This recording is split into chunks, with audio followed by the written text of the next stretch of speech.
Stay tuned for our next episode with Shackleton.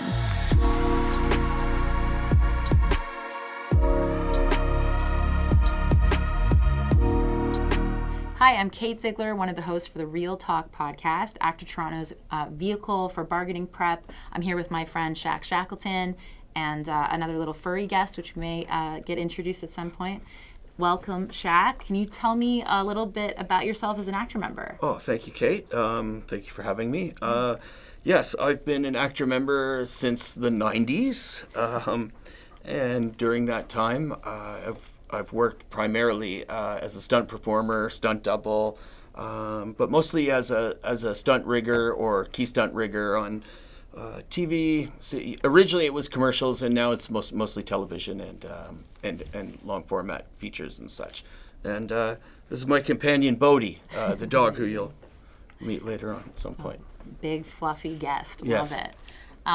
Obviously, when we're talking about the different categories that you can work in different contracts, our main goal today is to talk about the IPA bargaining. But I know that I think you worked with another bargaining team member, Paul Constable, on some of the Canadian Tire stuff on the commercial agreement when he was doing that work. Yeah, I wasn't officially on the IPA team, but several times over various negotiations over the years, I've been brought in sort of ad hoc or a la carte, if you will, to help with specific issues or issues that might be related to stunts or stunt rigging. Yeah, like through member consultation. Sometimes that's maybe in a focus group.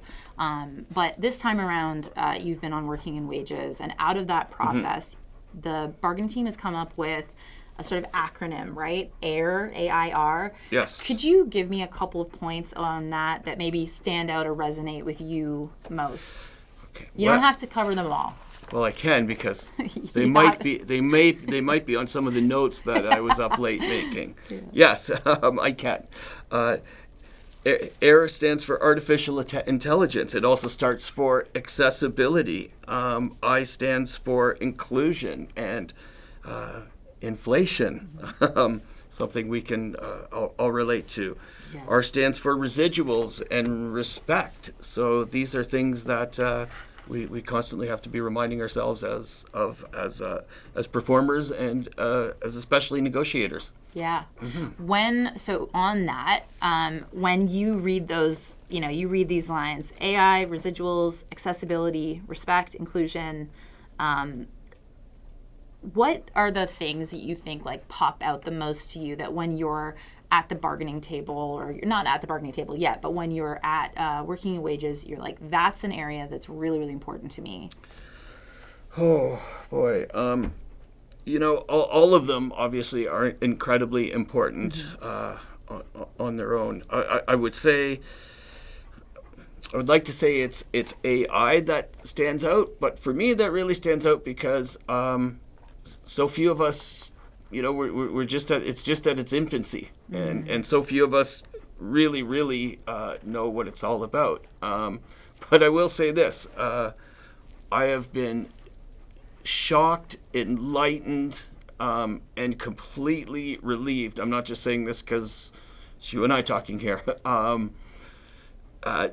The knowledge that our AI team has. I mean, it is mind-boggling to wrap your head around the research that they've done and the knowledge that they have. So I have to say, I'll add another R to that, and that is relieved. I really, truly am. And everything else, I know it's quite a bit different this year with AI, and we're coming off the heels of other strikes, SAG and the WGA, and I think we just avoided one with the Teamsters in casting in California as well. But I don't think anybody should panic. I don't think there's a need for a membership to panic if they don't know about AI. There's good people around, and when I look at these other things we talk about, it's nothing new. Residual, respect, accessibility, these are things that we've always fought for, and that we will continue to fight for. And maybe we won't accomplish it all this go around, but I'm confident that we will, and or we'll get a lot of work done. So I don't think anyone should panic, because, again, aside from AI, and obviously, the scope of our business changing with how we view it, we have some good people there who really know what they're doing, and it's going to be okay. Yeah, that's amazing to hear you say. I think the collective bargaining process is one of the most important elements that you get to be a part of when you become a union member. And so to hear from you directly through this working wages conditions process and entering, heading into bargaining, that you're feeling that extra hour of relieved, I think, I hope that that's a message that resonates with our members coming from you, because knowing Shaq, he wouldn't say it if he didn't mean it, so that's very important. Yeah. Okay, we know that the IPA represents a lot of categories. The independent production agreement, for listeners, members, ACTRA ensures that there are minimums, right? But there's so much more to every category than just this one word of principal performer, background performer, stunt performer. Could you talk a little bit, give us a bit of an overview on the stunt category and the stunt community in terms of its relationship with the IPA? Okay, well, that's actually a really good question, and it brings up a lot. There is a lot going on within the categories themselves. So as it pertains to stunt work, we have 3 categories. We have stunt coordinator. We have stunt coordinator. We have stunt performer. And that's it, actually. Am I wrong? We might have to cut around that. Our categories are very simple, but the roles are very different. The categories basically break down as to stunt coordinator, stunt actor, or a stunt double. Right. So it's fairly self-explanatory. Stunt performer is going to say some lines or become a character. They become a stunt actor. So yeah, their rate increases as a result of that. But everybody else, and I bring this up because rates may affect us or not affect us differently than some of the other categories. A lot of times in stunt work, yes, there is your scale pay, but there's other things to consider. For instance, adjustments based on the specific skill required to accomplish a gag, or its jeopardy, its danger. So there are other things that do come into play. But essentially, it's 3 categories that we all fit into. And someone might say, well, how can that be? That person's a stunt driver, and that person's a stunt rigger, and that person's a high diver, or a fighter, again, within that framework of having 3 categories, we fit all that stuff in. So we don't have a separate category for a stunt driver. They fall under the category of stunt performer. Right. So each performer may have they're going to have their specific specializations, or they could have specific specializations, but in terms of how we handle things in collective bargaining, we really are looking at sort of like categorical coverage instead of like pulling each thing apart, right? Yeah, I mean, there are definitely some specific instances we could get into where, the needs of somebody jumping into icy cold, fast-moving water would differ from somebody who is going to do a fight in a boxing match on screen. 100%. But that's no different than what an actor might have to contend with on any given day. You see more and more now that our performers absolutely do fall into specific disciplines or skill sets. But I'm not just talking about somebody was good at doing somersaults in the grass at the playground when they were a kid. I mean, you have gymnasts that are coming to our union that are world-class carded athletes. Same with some of the folks from martial arts and fight disciplines.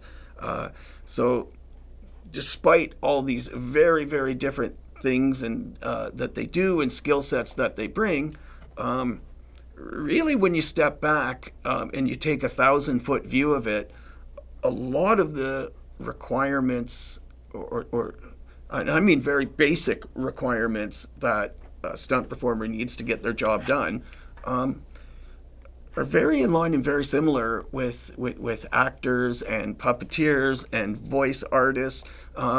Surprisingly, although the exercises might be different, the prep and the training that actors do versus stunt persons is probably not all that much different. There's a very, very small number of stunt performers in our country compared to the general actor body. But it's always seemed that the onus of the safety onus has always fallen upon the stunt coordinator or the stunt performers in general, and most of them are happy to take that on, albeit officially responsible to everybody else or not.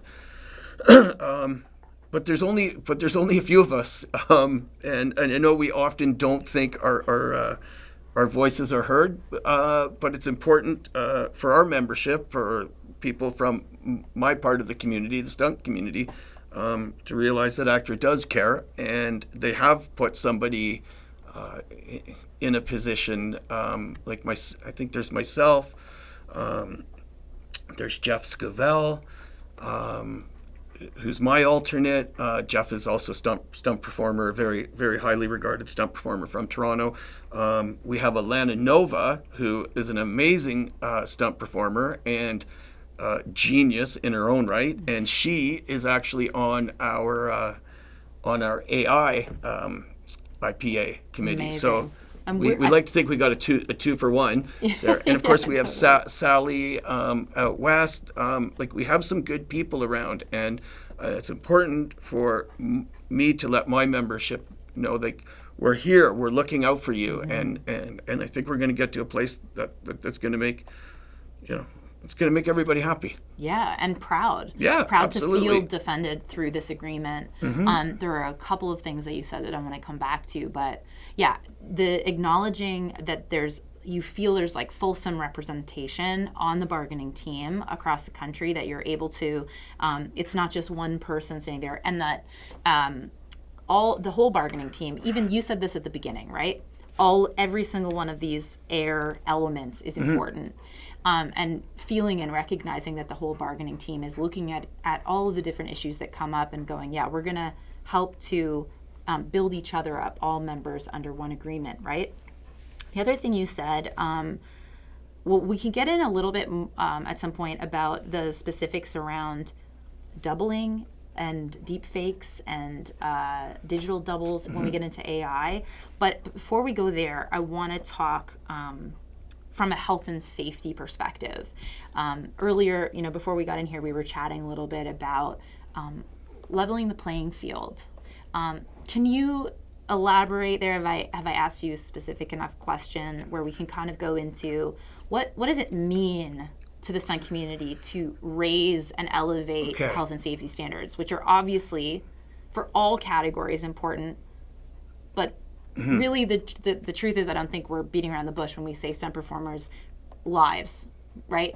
Lives, health and safety are being put at risk through this line of work. So how do we protect you, and how are we fighting? Yeah, well, thank you. That is most definitely I'd say the single most important aspect of what any one in the stunt industry does, whether we're on set engaged working as a stunt safety, just being someone that'll be an extra set of eyes, to the coordinator themselves. Let me just say this: there's certain things that our stunt coordinators don't get that the rest of our membership do get as part of their contract, as part of their scale contract. And one of the things we are trying to do is to even that playing field. Stunt coordinators, as the name would imply, and as most of you know, they oversee and supervise all the action on set for everybody. And it doesn't just mean, a car's, getting thrown off a roof on fire with somebody in it. It's all aspects of keeping the cast and often the crew safe. But at the end of the day, when everybody's jumping in their cars and going home, the stunt coordinator stays often, at least another hour or two, is cleaning up, is going through notes, dealing with changes for the next day, script changes, scheduling changes. And what happens is, I guess he's leaving. They stay up. I know it sounds silly. They stay up really, really late, those stunt coordinators. So by the time I get home, they're probably still in their trailer, and they're still making phone calls to, even though it's the job of other folks in different departments to alert cast members about scheduling changes. Often this work still needs to be supervised by a stunt coordinator. So we want to get those stunt coordinators rested, and we want to get them compensated for doing so. Because, and again, the goal is to get them rested. They don't want the financial part of the turnaround. They want 11 hours off. They want to sleep and be well rested and prepared for the next day. And hopefully some of the things that we're going into the IPA with will help achieve that. Absolutely. As you said, I just want to point out this idea of the guardians on our set through stunt or on sets, and something I think we've talked about this before, but film sets are not inherently safe spaces. No. They are made safe through the various positions and the labor positions that are brought in to ensure that safety. So that's really, really important, Shaq. Thanks for getting to that. One of the questions we have here is around AI more directly. We talked about it a little bit already, but something that I think we're all kind of struggling with within the creative industry is what has AI done? And you said we don't need to be super fearful about this, but let's just get into some of the nuances that are impacting the stunt community when you look through that AI lens, whether that's, I'm a voice performer. And so we're very, very, very concerned around the future of our industry. And I think that voice and stunt share a bond there, right? Mm-hmm. When we're talking about digital doubles in voice, what does that mean through a stunt lens? And what are some of the risks as you see them, either through performance capture or deep fakes, not just around a safety lens, but literally the job losses that could potentially come up if we are not able to adequately get the right protective language in place? I'm very torn about it on a personal level because, I, like everybody else, I think AI is going to be able to do some wonderful things for us as a society. Mm-hmm. I look at medicine, I look at science, and it's incredible. I look at art, and it could be incredible if it's managed properly. But again, how it's managed properly. From a stunt perspective, oh boy, obviously deep fakes, we're all concerned. I think we're all concerned with deep fakes, and we certainly should be. First of all, I think a lot of people have, I'm speaking for myself and speaking for people within my community, I think that there is more education to be done on exactly what AI is in the first place. So, and let me back up a little bit and say, within the stunt world, and I'm sure it has been in voice and with other actors or in other types of performances in the last number of years, we've been doing face replacement within the stunt world for a lot of years. Now, I'm not going to say that it's commonplace and it's inexpensive and easy to do. But I mean, I can remember over 15 years ago when, or maybe it was even closer to 20, where we started putting dots on stunt persons' faces so they could, if it was a close-up on a stunt performer, so they could replace the star's face in later. I mean, I remember that. I remember the first day I saw that specifically and went, this could definitely change things. I know when when I talk to my other stunt brothers and sisters, I know one of the biggest concerns that we have, and we've dealt with this for years, and it's even more so now, is data capture. I don't know if that's because stunt performers or people from the stunt business are inherently more suspect of what happens with their image, or if it's just because we all converse and talk to one another more, so we know what one another is thinking a little bit more frequently. You're sharing with one another the things that you're seeing on set, and you're going, hey, is this happening with you? Seem right. This doesn't seem right. Well, again, because there's only, let's say in the Toronto region, a few hundred of us that are regularly work in the stunt business, we regularly get to see one another or converse. I don't know how that is. I don't know if other performers have that same access to one another. But we do. Anyways, the one thing it does do, it gives us the benefit of keeping up to speed on where everybody's at, what's going on, who's getting paid late, who the hot new stunt coordinator is, what shows to avoid. I can go on and on. But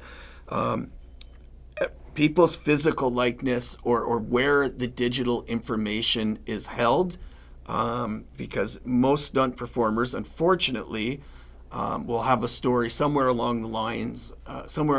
It might have come from a video game. It could have come from the IPA, where they've been asked to do some motion capture, which is certainly not uncommon with what we do. And we've all been there when the technical director or whoever's running the particular floor on that day will say, we've got all this footage of you running around. Can we just get some footage of you jumping off something? Well, the performers know full well that there's nothing in the script that involves jumping off. And some of the, technical directors will even say, I just want to keep this on file. We've been there. So we've all been exposed to it. And I think it's like anything in life. I think when people don't know what they're getting into or why they're being scanned or where that data is going or why we need that data, that's when people are getting upset. And that needs to be addressed. And I hope through this round of negotiations, it sounds like it's going to get addressed. Because that's a big concern for the stunt community. Now, there are benefits too, maybe it's not under the vehicle or the mechanism or the engine that is AI, but all along, again, my area of expertise is flying people on wires. I'm a human puppeteer. That's what I do.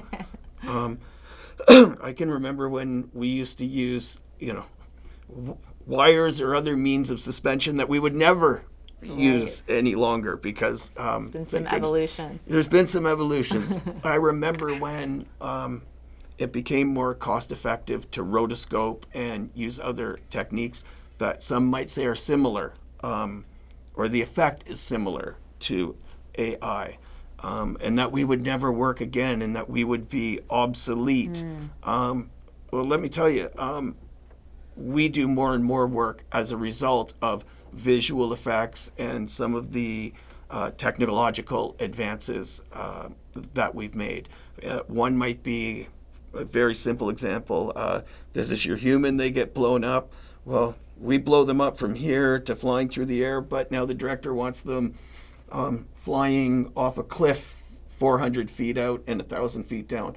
Well, that's when our digital double might take over. Well, we would have never done that before, and now we can.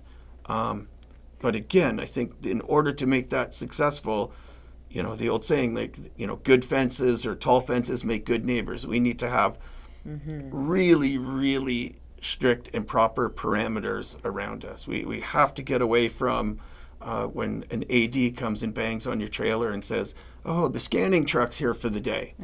It's like, well, nobody told us about this. Nobody knows what it's for. And stunt people are no different. They absolutely need and want to know where their image is and where they're and how they're protected. For a fighter, the way they move, the way they fight, that is their bread and butter. The same way vocal cords, what vocal cords are for a voice performer. Totally. It's your signature. Yeah. And what I think we're talking about in terms of collective bargaining is language, right? Because specific language around and parameters, and you used this great metaphor about fences and essentially boundaries, right? Is that allows us as members of a union to then help to administer our own contract, because we can point to the language and say, it says it right here. This is what I have agreed to, and anything over and above that needs to go through a different process. But in terms of collective bargaining, some of the things that we're able to achieve are those specific language items that help to protect us, right?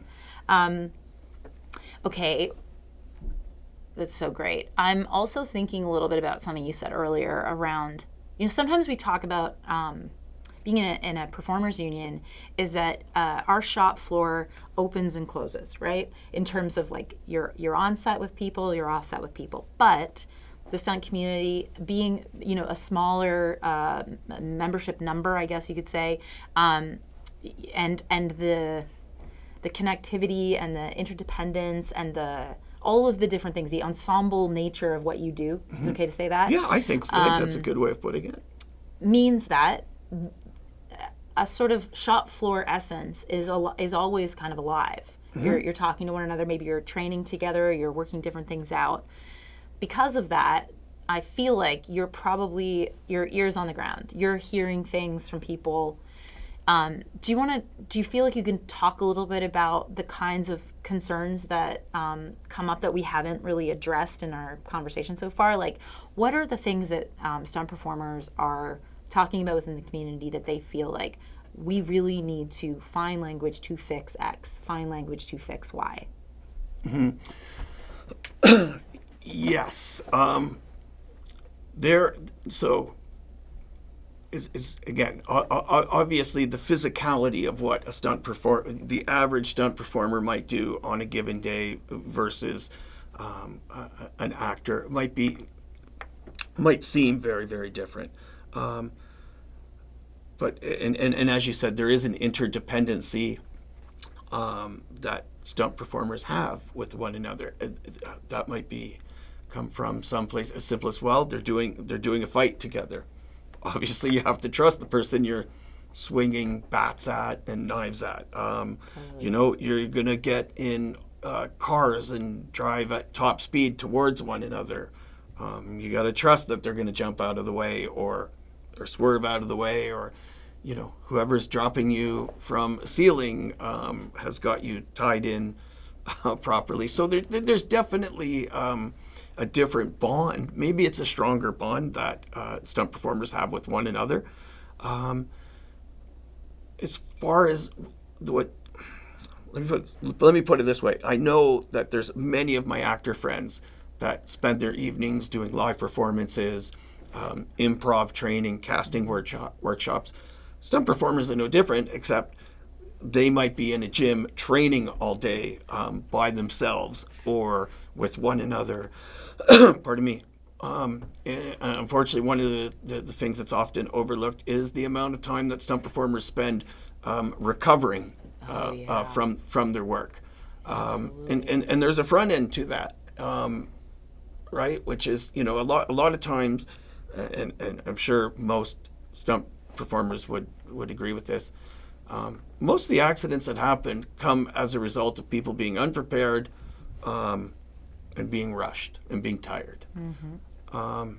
There's that element exactly. Again, right? So the more time that a stunt performer has after work to recover and look after themselves is decreasing their chances of being injured or other people around them being injured the next day on the next job.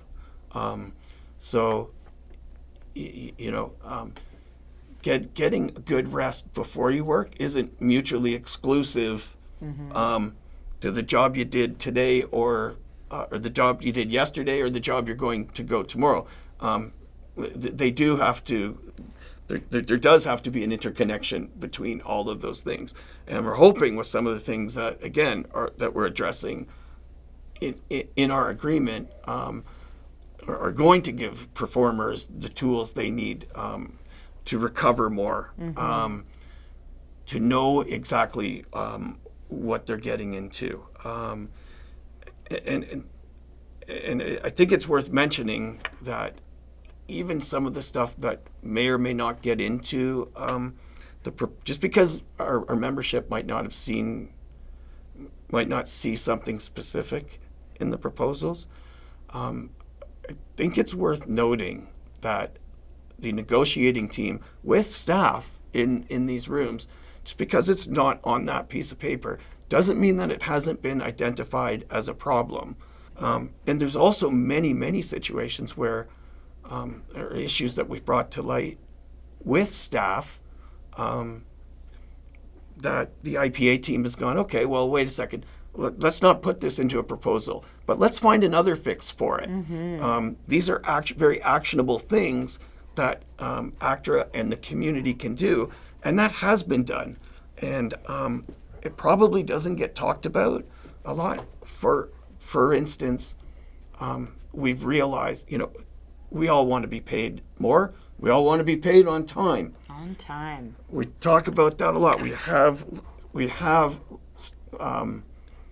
facilitated that within the proposals, but more importantly, the team has also identified other means of addressing the situation with collective bargaining that we've already done and language that already exists. I think that's the thing.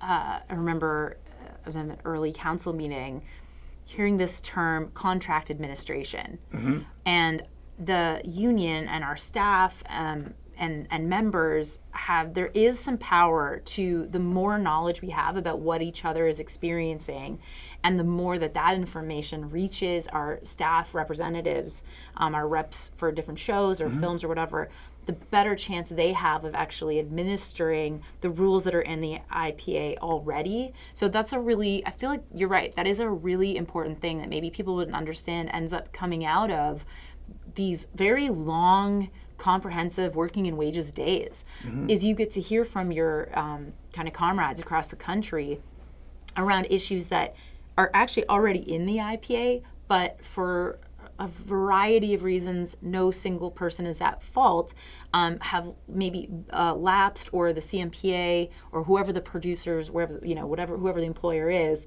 not adhering to. And I think what Shaq's saying is the bargaining process gives the staff the tool to go, oh, I've now heard this 16 times from every single rep from across the country. We're going to have to make sure that we send some notice to the CMPA about making sure that their members adhere to that.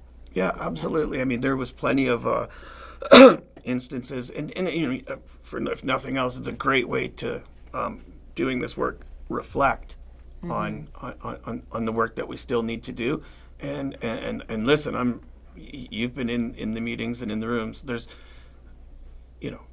it's not going to be perfect. People aren't going to get everything that they want, and there is absolutely a strategic, and as there should be, a strategic approach that goes into each of these proposals. And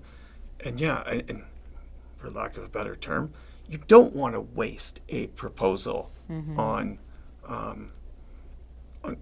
one thing in particular. But again, going back and reflecting upon all of these, it was a great exercise, and not just necessarily for members, but also for staff to go, you know what, we kind of already covered this in another area. I think it's been wonderful for everybody to have the ability to reflect on what we have worked hard for. Right. And the other thing I would like to mention to members too is when you get your IPA, when you get your contract to go to work, and we all like to think we're going to work on the biggest show for the most days for the most money, and the reality is that might not be the case. And your producer probably does want to pay you a ton of money, but they don't have the ton of money that you would like or that they would like Right. themselves. But there's should recognize that there are things that when we talk about the things that are already in the IPA, they have been negotiated. When there's something in there, like, let's call it travel time, for instance, to a remote location or outside the zone. And some people, I hope not, but some people might be inclined to go, well, it's only 15 minutes, or, well, it's only 20 minutes or half an hour. It's like, members need to remind themselves that members before them have negotiated hard to get that in there, and it's not just that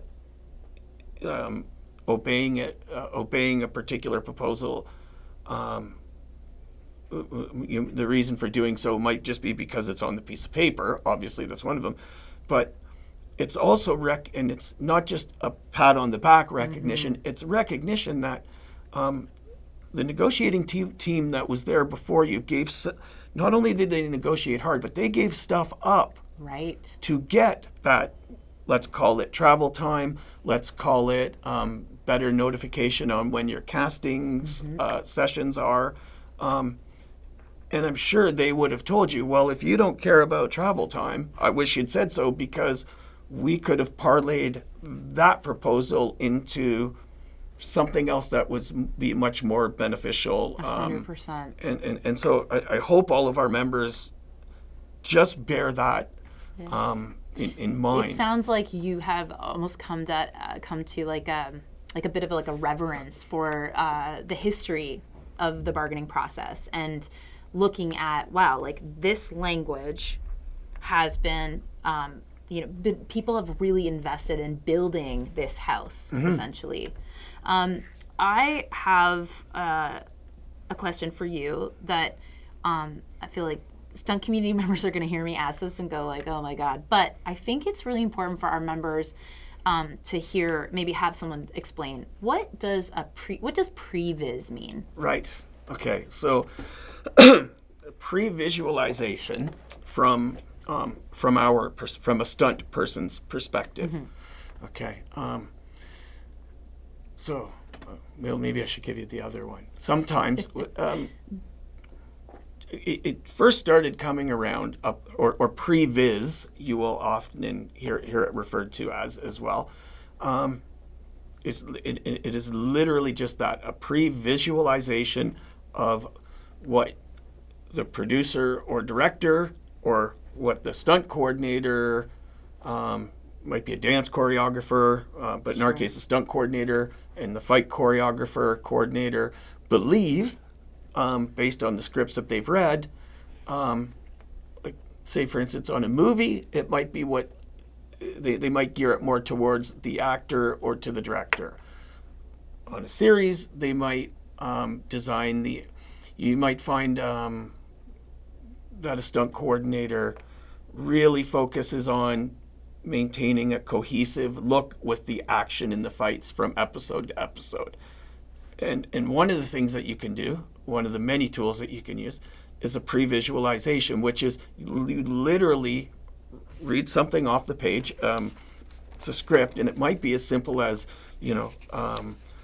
lady walks into a Western-style bar and gets into a fight, or antagonizes the bartender. Fight, cut, out.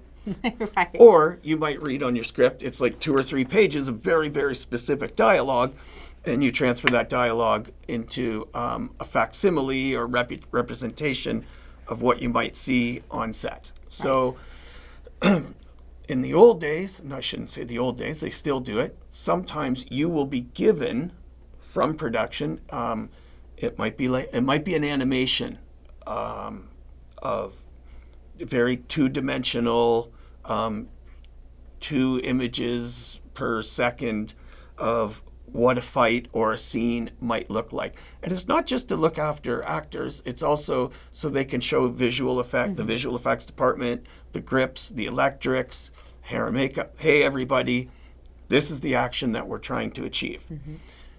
It's evolved over the years to the point where now in particular, the stunt department has taken a much, much greater role in actually designing that previs. So before, maybe it might have been a producer or a script supervisor sitting down with an animator going, yep, punch here, kick there. Whereas now, that onus falls upon the fight choreographer and ultimately the stunt coordinator to get together with their performers and say, okay, we have to design a scene to help move this segment of the script along. And it has to be one that is reflective of what the characters in the story are capable of. And so you'll have all the key players, all the key stunt doubles, and they will work together to develop an entire sequence. They go from as elaborate as having full-on after effects in them with blood and fire effects and hair and makeup, or it could be as simple as shooting something in an empty void. But from the stunt performer's standpoint, it's debatably physically much more difficult than the day they'll spend on set. Yeah, 100%. On set, you might take the fall off the table, the scripted fall off the table 2 or 3 times because you just can't afford to be there doing it 30 times throughout the day, or you'd be fired. But when you're in a previs space, now you have the luxury of having perhaps a little bit more time. And you're not just doing a fall off the table. You might do a fall off the chair as an option. So from a performer's standpoint, yeah, it's great. It helps you hone your craft. You know what you're doing. But it's a physically really, really hard day or days when you develop each of these scenes. And it's that has changed immensely. And it used to be that we would do previs once in a while. Now it's just part of what we do every day.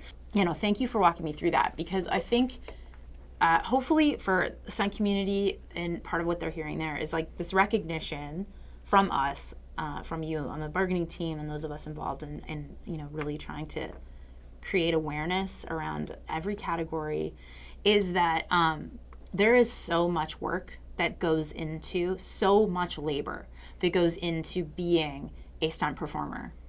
And it's a physical job, yes, but it is a highly technical job, highly skilled job. And I just want to say, air some gratitude and real respect for the work that you all do. Oh, thank you. And the process that goes into building a safe set where performers can come and do their work and feel protected, both from the stunt community and as a actor, and in an actor role as well. Shaq, we could go on forever. It's been a real pleasure. Thank you so much for coming in to talk to us, and hopefully we'll get a chance to do this again. Oh, well, thank you. And thank you so much for seems for our community, the stunt community specifically. It's the first time in a long time that I think our community feels a much greater sense of belonging. Whereas before, it was us and them, or we would just go to staff who are more than happy to help us. Hi, Bodhi. Representation at the table really, really matters. It really feels like for the first time in a long time that we're all on the same team, and it's palpable. Is that the right word? That's it. Like you can feel it, and I think our members recognize that and are happy about it, and I'm happy about it. So, I appreciate all of you going to great efforts to help us out, and I know it's not an easy time for all of us. So, thank you. Thanks, Shaq. Thank you so much for tuning in. This has been Reel Talk. Please like and subscribe on our YouTube channel and follow us on wherever you get your favorite podcast.